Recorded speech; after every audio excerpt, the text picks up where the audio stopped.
কোনোদিনও ক্যারেক্টার কেড়ে নেওয়া হয়েছে এরকম? ছোটবেলা থেকে আমার হিরোইন হওয়াই হচ্ছে কমার্শিয়াল হুম, ছবি, দেবদার ছবি, হুম। পাগলু, ওইগুলো দেখে কোয়েলদির দেখে বড় ওইসব হওয়া। দেখেই মনে হয়েছে যে আমি বড় হয়ে কমার্শিয়াল হিরোইন হব। তোমার আমি কিছুই করিনি। মানে আমার মনে হয় আমি জাস্ট জিরো, সবে জাস্ট পাটা রেখেছি। ঠিক আছে, আজকে হয়তো আমার কাছে প্রচুর কাজ, কালকে কাজ নাও থাকতে পারে, সেটা নিয়ে ডিপ্রেশন করার কোনো মানে হয় না। বাংলার অভিনয় জগতে তিনি একসময় নন্দিনী হিসেবে এসেছিলেন। অবশ্যই কে তুমি নন্দিনী ছবির কথা বলছি, আর তারপরে কিন্তু একের পর এক ছবি বা ধারাবাহিকে তাকে দেখা গিয়েছে, আর মানুষের মনে সেইভাবে জায়গাও করে নিচ্ছে। অবশ্যই রূপসা মুখোপাধ্যায় আমার সঙ্গে, স্বাগত জানাবো। Thank are you. জিজ্ঞেস করবো কেমন আছো প্রথমত। আমি খুব ভালো আছি, তুমি বলো কেমন আছো? একদমই তোমার মতন গর্জিয়াস আছি। আর সব থেকে বড় বিষয়, ছবি তো তোমার বেরিয়েছে সে আমি বুঝতে পেরেছি, বাট একটু তোমার ব্যাপারে জিজ্ঞেস করবো যে হুম, সাধারণত আমরা মানে টলিপাড়ায় এত অভিনেত্রী, এত কম্পিটিশন, হ্যাঁ। কিছু প্রেশার ফিল করো? একদম না, বেশি প্রেশার নিয়ে নিলে না কাজটাই করা যাবে না আমার মনে হয়। সো আমি না, আমার নিজেকে নিজের কম্পিটিটর মনে করি। মানে হুম, আমি মনে করি কিভাবে আজকে আমি এখানে আছি, 1 বছর পরে কিভাবে বেটার করা যায়। সো আমি নিজের ওপরই ফোকাস করি, সেলফ হুম। অবসেসড। বাহ, মানে এটা লাস্টের লাইনটা বুঝিয়ে দেয় কতটা কনফিডেন্স নিয়ে দাঁড়িয়ে আছে। সেলফ অবসেসড হ্যাঁ। অ্যাটিটিউডটাই বোঝা যায়। অবশ্যই এটা তো বলবোই। আর যেটা নিয়ে বলছিলাম যে আহ, একটা তকমা থাকে মানুষের যে হুম। লিড, মানে ফিমেল লিড বা মেল লিড, লিড নিয়ে তোমার বেশি ভাবনা থাকে? দেখো, এটা মনে হয় অনেক বছর আগে ছিল, এই যে হুম, লিড, সো কল্ড মেইন একটা লিড। ব্যাপার। বাট এখন জানো তো, স্টোরি হচ্ছে লিড, মানে কন্টেন্ট, কন্টেন্টই আসল রাজা। কন্টেন্ট হচ্ছে এখন মেন। তোমার যদি কন্টেন্ট ভালো থাকে না, মানে তাহলে লিড এগুলো কোনো ম্যাটার করে না। মানে আমি, মানে ছোটবেলা থেকে আমার হিরোইন হওয়াই হচ্ছে কমার্শিয়াল হুম, ছবি, দেবদার ছবি, হুম। পাগলু, ওইগুলো দেখে কোয়েলদির দেখে বড় ওইসব হওয়া। দেখেই মনে হয়েছে যে আমি বড় হয়ে কমার্শিয়াল হিরোইন হব। বাট এখন যত যেরকম জেনারেশন, যেরকম যুগ হুম। পড়ছে, এখন আমার মনে হয় আমি ভালো একজন অভিনেত্রী হতে চাই। আমি আমার কাজ দর্শকদের সামনে তুলে ধরতে চাই, সেটা লিড হোক, প্যারালাল ক্যারেক্টার হোক, যেরকমই হোক, ভালো কন্টেন্ট ওরিয়েন্টেড কোনো ছবি করতে চাই। একদমই। আর অবশ্যই এই যে কন্টেন্টের কথা বললে, সেখানে তুমি কি মনে করো যে তোমার লাইফে যতটুকু তুমি কাজ করেছো সেখানে এখনো আরো ভালো কন্টেন্ট আসার অপেক্ষায় তুমি আছো? আমি মানে কিছুই করিনি। মানে আমার মনে হয় আমি জাস্ট জিরো, সবে জাস্ট পাটা রেখেছি। আমার অনেক ভালো ভালো কাজ করার ইচ্ছা আছে, অনেক ডিরেক্টর, অনেকের সাথে কাজ করার ইচ্ছা আছে, আমি জাস্ট জাস্ট পা ফেলেছি। সেটা একটা পজিটিভ ভাইব, যেটা বোঝা হুম। যেটা একটা অ্যাক্টর হিসেবে। সেখানে তোমার অনেকের সিলেকশন থাকে যে এই এই মাপের ডিরেক্টরের সাথে কাজ করলে হয়তো আমি মানে হয়তো তার জীবনের ড্রিম রোল গুলো পূরণ হবে। হুম। তো হুম। সেখানে কোন কোন ডিরেক্টরের দিকে তুমি তাকিয়ে থাকো যদি তুমি আমি বলো? আমি সব ডিরেক্টরের দিকে তাকিয়ে আছি। মানে নাম নেওয়া ভুল হয়ে যাবে, আমি কোনটাকে ছেড়ে হুম। কাকে বলবো। মানে আমি সবার সাথে কাজ করতে চাই, আমাদের বাংলায় এত ভালো ভালো কাজ হচ্ছে, তো আমি সবার সাথে কাজ করতে চাই। আচ্ছা, একটা জিনিস কি ফিল করো কোনো ভাবে ডিপ্রেশন আসে লাইফে, মানে যে কাজ পাওয়ার অপেক্ষা বা এই অপেক্ষাগুলো অনেক সময় বাড়ে?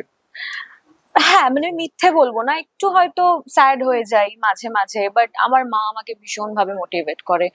মানে দেখো, আমাদের মানে অ্যাক্টরদের লাইফটা তো ভীষণ আনসার্টেন, আজকে কাজ আছে কালকে হুম, নেই। তো আমার মা বলে এটা তো তুই জেনেই এসেছিলিস। ঠিক আছে, আজকে হয়তো আমার কাছে প্রচুর কাজ, কালকে কাজ নাও থাকতে পারে, সেটা নিয়ে ডিপ্রেশন করার কোনো মানে হয় না। আর সব থেকে বড় কথা হচ্ছে, আমি যদি ভাবি জাস্ট হুম, কাজটাই আমাকে হ্যাপিনেস দেবে, এটা কিন্তু ভুল। মানে হ্যাপিনেস এর জন্য আরো অনেক কিছু আছে, একটা পার্সোনাল লাইফ রয়েছে যেখান থেকে আমি হ্যাপিনেস পেতে হুম। পারি। যখন আমার কাজ হচ্ছে না, তখন আমি নিজেকে গ্রুম করা, নিজে অ্যাক্টিংটাকে, অ্যাক্টিং স্কিলকে বাড়ানো, একদম। মানে এগুলো নিয়ে বেঁচে থাকা আমার মনে হয় ভীষণই উচিত। তাতে আর ডিপ্রেশন হয় না। মানে আমার কাছে যদি কাজ নাও থাকে, তাহলে আমি নিজেকে নিয়ে থাকি, আমার ফ্যামিলি নিয়ে থাকি। সো ডিপ্রেশন মানে আসতেই মানে দেয় না। ফ্যামিলি চার্জারের কাজ করে বলতে গেলে একদম লাইফে। একদম। আর ডিপ্রেশনে যদি চলে যাই, তাহলে আমি এই জিনিসগুলো করতে পারবো না।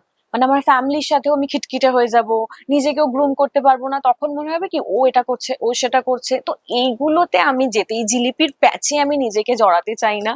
আমি জাস্ট আমার নিজের মতো কাজ করতে চাই, হ্যাপি থাকতে চাই। মানে দিনের শেষে আমি হ্যাপি থাকতে চাই। একদমই। নার্ভ যে ছবিটি রয়েছে সেখানে তোমাকে কিভাবে মানুষ দেখবে?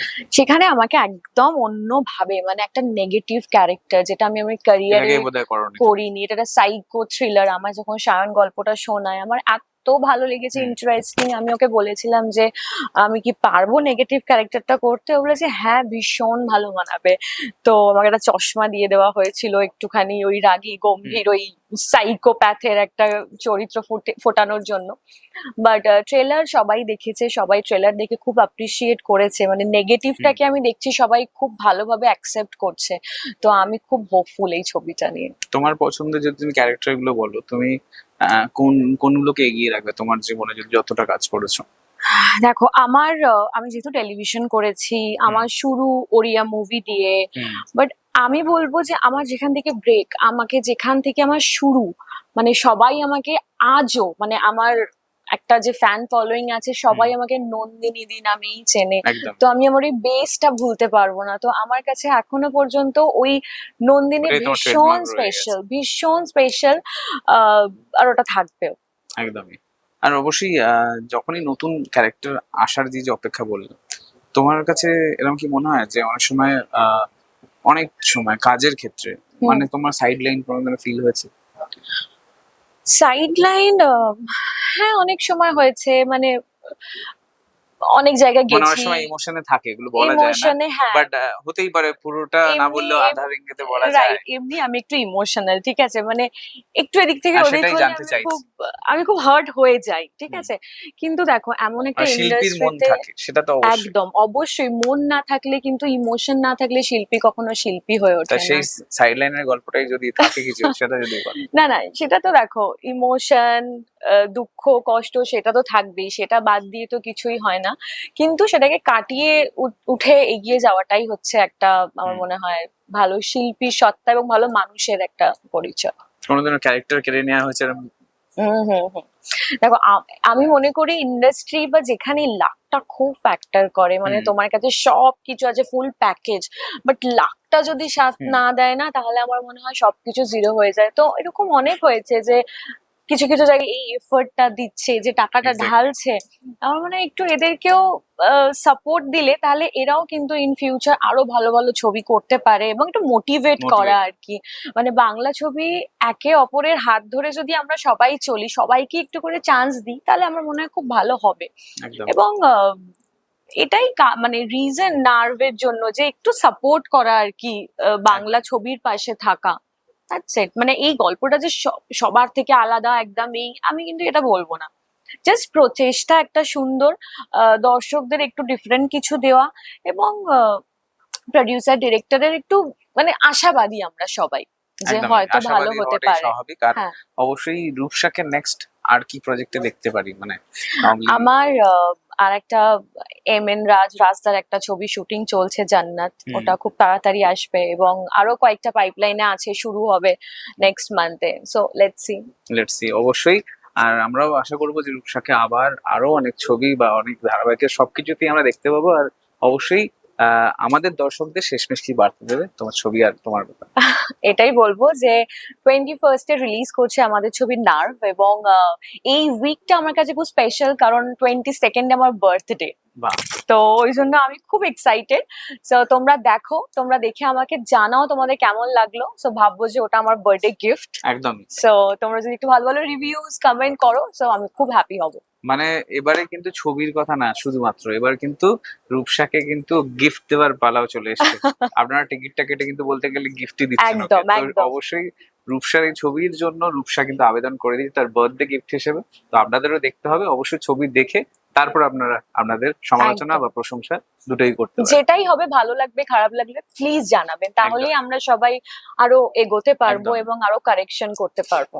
একদমই। আর আপাতত আমাদের পেজে রেক্স স্টুডিওস ইন্ডিয়ার পেজে অবশ্যই আপনারা লাইক, সাবস্ক্রাইব আর শেয়ার করবেন। আর অবশ্যই বিনোদনের সব রকমের খুঁটিনাটি খবর কিন্তু জানতে হলে চোখ রাখতে হবে রেক্স স্টুডিওস ইন্ডিয়াতে। আজকের মতন আপাতত আমাদের আর্টিং শেষ করছি। রূপসাকে আজকে আমরা অবশ্যই থ্যাংক ইউ অনেক অনেক ধন্যবাদ জানাবো আমাদের সাথে সময় দেওয়ার জন্য। Thank you. আগামী দিনে আরো অনেক কাজে আবার দেখা হবে, আর shoot নিশ্চয়ই। অবশ্যই করবো। একদম। আপাতত নমস্কার।